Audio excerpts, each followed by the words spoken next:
हमारे प्रभात संगीत के इस प्रतियोगिता में आए हुए मुख्य अतिथि जो हमारे नामखाना के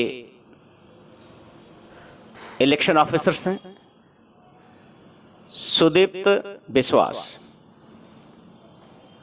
और इस अनुष्ठान में आए हुए जितने भी प्रतिभागी हैं, आप सबको Renaissance artists and writers association के पक्ष से बहुत बहुत बधाइयाँ, बहुत बहुत अभिनंदन और मेरे तहे दिल से नमस्कार।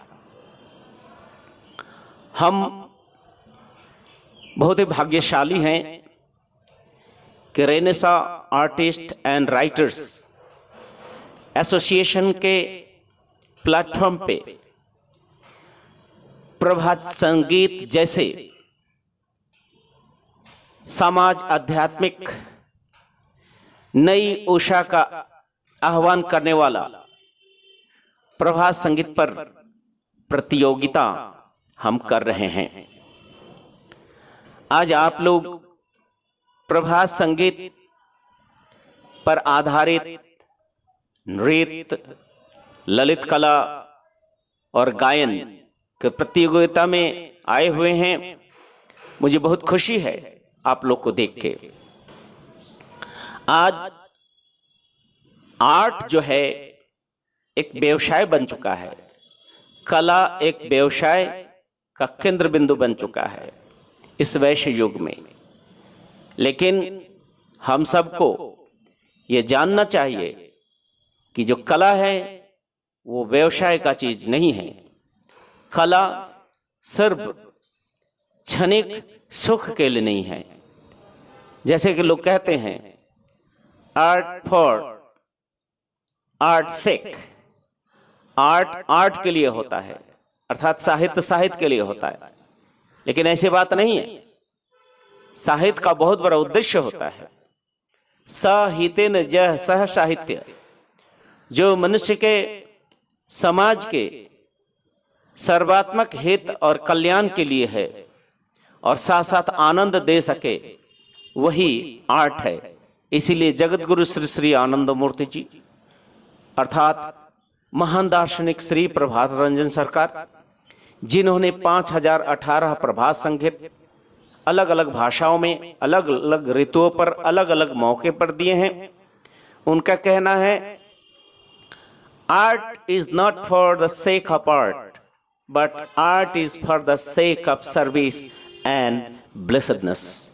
अर्थात कला जो है मनुष्य के आनंद और कल्याण के लिए है।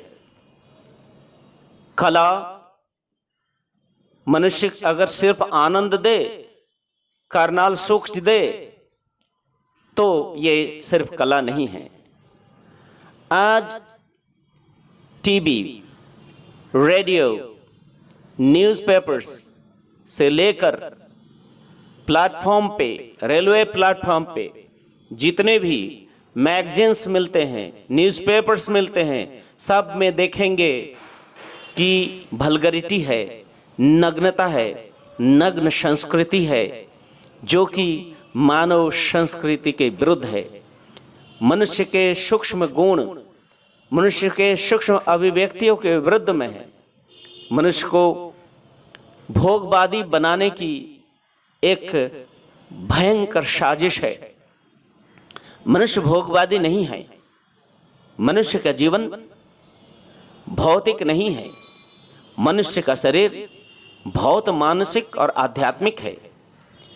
मनुष्य को ऐसे पथ पे चलना चाहिए, ऐसे ही संस्कृति के अपना चयन करना चाहिए जो मनुष्य को अपना शरीर, अपना मन और आध्यात्मिक जगत में उन्नति कर सके। शरीर को स्वस्थ रखना है, फिर मानसिक जगत में, बौद्धिक जगत में बोधि जगत में, ज्ञान के क्षेत्र में, विज्ञान के क्षेत्र में एक समन्वित रूप में हमें आगे बढ़ना है। और एक चीज ख्याल रखना होगा कि कभी भी विज्ञान हमारे आध्यात्म से आगे ना बढ़ जाए। विज्ञान और आध्यात्म दोनों का समन्वय बहुत ही जरूरी होता है। विज्ञान विभिन्न प्रकार के इन्वेंशन, डिस्कवरी, अनुसंधान करके मनुष्य के जीवन को सुंदर और सुगम बनाता है। वही आध्यात्म मनुष्य को नीतिवान, चरित्रवान और सेवाभावी बनाता है। मनुष्य में सद्गुणों का समाहार कराता है अध्यात्म। इसलिए अध्यात्म और विज्ञान दोनों का सुसंतुलित गति ही मानव जाति का उत्कर्ष, मानव जाति का उत्थान का एकमात्र मार्ग है। और आर्ट जो है वही है कि विज्ञान और अध्यात्म दोनों को मिलाकर एक साथ चलना है। हम इतिहास में देखे हैं, जब भी विज्ञान हमारे आध्यात्म को दरकिनार करके, मानविक मूल्यों को दरकिनार करके आगे बढ़ा है, वही पतन हुआ है। जैसे ग्रीस की सभ्यता, मायान सभ्यता, वहां मनुष्य के आध्यात्म के साथ कोई संतुलन नहीं रहा था। इसलिए महान दृष्टा, महान योगी, योग गुरु, महान दार्शनिक श्री प्रभात रंजन सरकार जी वो कहते हैं कि आध्यात्म और विज्ञान दोनों को साथ में लेकर चलना होगा, तभी मनुष्य के जीवन में श्रृंखलाबोध, डिसिप्लिन, अनुशासन आएगा, नैतिक मूल्य रहेंगे। आपको याद होगा जब अमेरिका ने नागासाकी, हिरोशिमा पर परमाणु बम छोड़े थे, उस दिन आइंस्टाइन साहब जो है वो अपने घर में रो रहे थे और यही कह रहे थे, अगर मेरा थ्योरी मानव जाति के लिए इतना घातक, प्राणघातनी होगी, अगर मुझे पता होता तो मैं इस थ्योरी को ही आगे बढ़ने नहीं देता।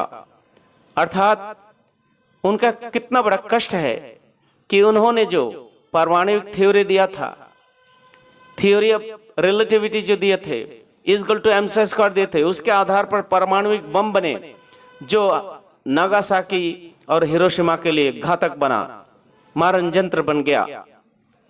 तो उनका कहना है विज्ञान तो सही है, लेकिन विज्ञान का नियंत्रण नीतिवादी, मानवतावादी, अध्यात्म से उज्जवल व्यक्ति के हाथ में ही होना चाहिए। अच्छे व्यक्ति के हाथों में अगर विज्ञान का नियंत्रण नहीं हो, वो ध्वंसात्मक हो जाता है। वही अगर अच्छे व्यक्ति के हाथ में विज्ञान का नियंत्रण हो तो समाज का उत्थान और उत्कर्ष होता है। इसीलिए साहित्य सदा, कला सदा मनुष्य के सर्वात्मक उन्नति विधान के लिए ही होना चाहिए।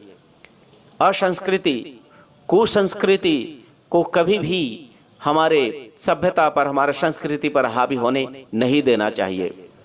इसीलिए Renaissance artist and writers association बने हैं। इस Renaissance artist and writers association में लेखक वृंद रहेंगे, कलाविद रहेंगे, कला संस्कृति को संभालने वाले रहेंगे, और जो भी साहित्य लिखे जाएंगे, जो भी संगीत लिखे जाएंगे, जो भी हमारी अभिव्यक्तियां होंगी, वो आध्यात्मिक केंद्रित होंगी और मानव जाति के उत्थान और कल्याण के लिए होगी। अगर ऐसा नहीं हुआ तो मानव जाति का इतिहास कलंकित हो जाएगा, मानव इस धरती से खत्म हो जाएंगे। इसलिए मानवता बचाने के लिए, हमारे आध्यात्मिक संस्कृति बचाने के लिए, हमारे सांस्कृतिक धरोहर को बचाने के लिए, हमारे प्राण धर्म को बचाने के लिए, देश को बचाने के लिए हमें renaissance artist and writers association के प्लेटफॉर्म में ज़्यादा से ज़्यादा संख्या में आना होगा और प्रभात संगीत के इस महान गायन नृत्य के माध्यम से संपूर्ण जगत में सुसंस्कृति और सुसभ्यता को प्रतिष्ठित हमें करना ही होगा। यही होगा आने वाले दिन के लिए, नई युग के लिए, नई पाथे, नई युग के लिए पथ निर्देशना। इसलिए मेरे प्यारे भाइयों बहनों, आप सब ज़्यादा से ज़्यादा संख्या में